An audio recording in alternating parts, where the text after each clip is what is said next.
కాంగ్రెస్ సర్కార్ గ్యారంటీల దరఖాస్తు నమూనాను ఆవిష్కరించింది. సీఎం రేవంత్ రెడ్డి మంత్రులు ఆవిష్కరించారు. అసలు దీన్ని ఎట్లా చేయాలి, ఈ దరఖాస్తు ఫారాన్ని ఎట్లా నింపాలనేది మీకు ఒక వీడియో రూపంలో ప్రజెంట్ చేస్తా. దయచేసి ఈ దరఖాస్తు ఎట్లా ఫిల్ చేయాలనేది అప్లికేషన్ మీ రేషన్ కార్డుకైనా లేకపోతే ఇంటి కోసమైనా పెన్షన్ కోసమైనా ఎలాంటిది పెట్టుకోవాలి ఏం కథ అనేది, అంటే దరఖాస్తు ఎట్లా పెట్టుకోవాలనేది మీకు చూపించే ప్రయత్నం చేస్తా. అంటే ఎట్లా ఫిల్ చేయాలి ఈ దరఖాస్తును అనేది క్లియర్గా మీకు ఎక్స్ప్లెయిన్ చేసేటువంటి ప్రయత్నం చేస్తా. ఎవరు కంగారు పడి ఇక ఈ దరఖాస్తు నింపుతా 200 ఇది అప్లికేషన్ ఎవడన్నా పైసలు అడిగితే చెప్పు తీసుకొని కొట్టుర్రి. ఇది కేసీఆర్ ప్రభుత్వం కాదు. ఇగో ఇది తెలంగాణ ప్రభుత్వం విడుదల చేసిన ప్రజాపాలన దరఖాస్తు అప్లికేషన్ ఫారం. కాంగ్రెస్ ప్రభుత్వం చేస్తున్న 6 గ్యారెంటీలను లబ్ధిని పొందేందుకు ఈ అప్లికేషన్ ఫారంలో అడిగిన అన్ని వివరాలను కరెక్ట్ గా నింపాల్సి ఉంటుంది. ప్రజాపాలన దరఖాస్తులను ఎలా నింపాలో ఈ వీడియోలో చూద్దాం. ఈ దరఖాస్తు సంఖ్యను ప్రభుత్వం వారు చూసుకుంటారు. మీరు దీంట్లో ఏం రాయకండి.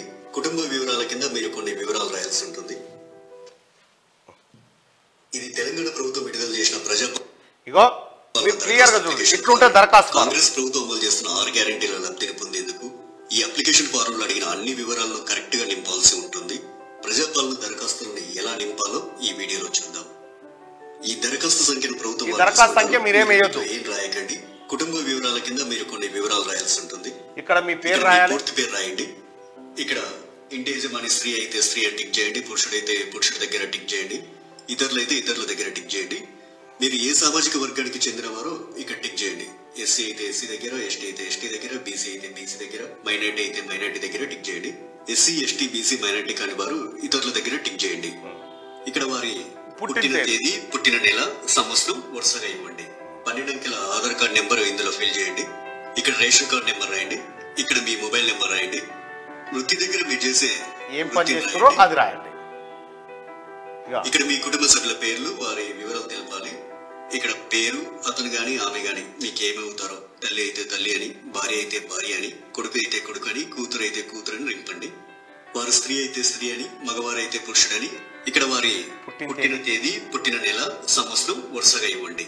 ఇక్కడ వారి ఆధార్ కార్డ్ నెంబర్ రాయండి. ఇలా మీ ఇంట్లో ఎంత మంది ఉంటే అంతమంది పేర్లు రాయండి. కుటుంబ వివరాలన్నీ. ఇక 2వ పేజీలో ఏం రాయాలో చూద్దాం. దగ్గర మీ చిరునామా రాయండి. ఆధార్ కార్డులో ఉన్నట్లు మీ ఇంటి నెంబర్ రాయండి.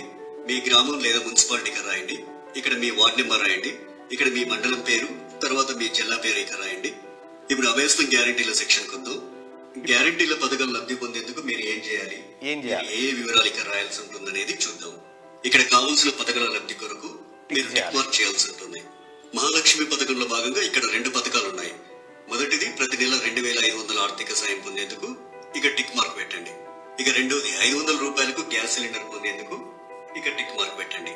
500 రూపాయలకు గ్యాస్ సిలిండర్ కి సంబంధించి మీరు కొన్ని వివరాలు నింపాల్సి ఉంటుంది. మొదట ఇక్కడ మీ గ్యాస్ కనెక్షన్ నెంబర్ రాయండి. ఇక్కడేమో మీకు గ్యాస్ సరఫరా చేస్తున్న కంపెనీ పేరు రాయండి.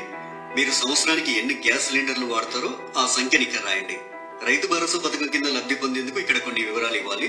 రైతులు ప్రతి ఏటా ఎకరానికి 15,000 రూపాయలు పొందేందుకు ఇక్కడ వివరాలు ఇవ్వాల్సి ఉంటుంది. మీరు రైతు అయితే ఇక్కడ టిక్ మార్క్ పెట్టండి. ఒకవేళ మీరు కౌలు రైతు అయితే ఇక్కడ టిక్ మార్క్ పెట్టండి. ఇక్కడ మీ పట్టాదారు పుస్తక నెంబర్ రాయండి. మీరు సాగు చేస్తున్న భూమి వివరాలు అంటే సర్వే నెంబరు, విస్తీర్ణం అలాంటి వివరాలన్నీ ఇక్కడ రాయండి. మీరు వ్యవసాయ కూలీలు అయితే ఏటా ఇచ్చే 12,000 రూపాయల కోసం ఇక్కడ టిక్ మార్క్ చేయండి. ఇక్కడ మీ ఉపాధి హామీ కార్డు నెంబర్ రాయండి. మరో గ్యారెంటీ ఇందిరమ్మ ఇల్లు పథకం లబ్ధి కొరకు ఇక్కడ కొన్ని వివరాలు ఇవ్వాల్సి ఉంటుంది. ఇల్లు లేని అర్హులైన కుటుంబం వాళ్ళు ఈ వివరాలు ఇవ్వాలి. ఇంటి నిర్మాణం కోసం ఆర్థిక సాయం పొందేందుకు ఇక టిక్ మార్క్ చేయండి.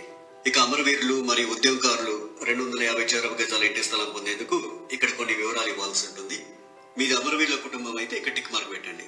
ఇక్కడ మీ కుటుంబంలోని అమరవీరుల పేరు రాయండి. వారు అమరులైన సంవత్సరం రాయండి. ఎఫ్ఐఆర్ నెంబర్ రాయండి. డెత్ సర్టిఫికెట్ నెంబర్ రాయండి. ఒకవేళ ఉద్యమకారులు అయితే మీరు తెలంగాణ ఉద్యమంలో పాల్గొన్నట్లయితే అవును అని ఉంది కదా, ఈ బాక్స్ దగ్గర టిక్ మార్క్ పెట్టండి. ఒకవేళ పాల్గొనకపోతే కాదు అనే బాక్స్ దగ్గర టిక్ మార్క్ పెట్టండి.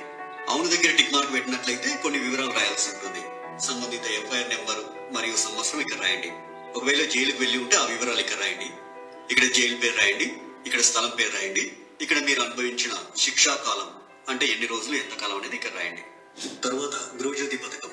గృహజ్యోతి పథకం కింద ప్రతి కుటుంబానికి 200 యూనిట్ల కరెంటు ఫ్రీగా ఇస్తుంది కాంగ్రెస్ ప్రభుత్వం. ప్రతి నెల దాదాపు మీరు ఎన్ని యూనిట్ల కరెంటు వాడతారో ఆ వివరాలు ఇక్కడ ఇవ్వాల్సి ఉంటుంది. 100 యూనిట్ల వరకు వినియోగిస్తే ఇక్కడ టిక్ చేయండి. 100 నుండి 200 యూనిట్ల వరకు వినియోగిస్తే ఇక్కడ టిక్ మార్క్ చేయండి. 200 యూనిట్ల కంటే ఎక్కువగా ఉపయోగిస్తే ఇక్కడ టిక్ చేయండి. మీ మీటర్ నెంబర్ను ఇందులో రాయండి. చేయూత పథకం. ప్రతి నెల చేయూత పథకం కింద వృద్ధులకు 4,000 రూపాయలు, దివ్యాంగులకు 6,000 రూపాయలు ప్రభుత్వం ఇస్తుంది. మిమ్మల్ని దివ్యాంగులుగా గుర్తిస్తూ ప్రభుత్వం మీకు ఇచ్చిన సదరం సర్టిఫికేట్ నెంబర్ ఇక్కడ రాయండి.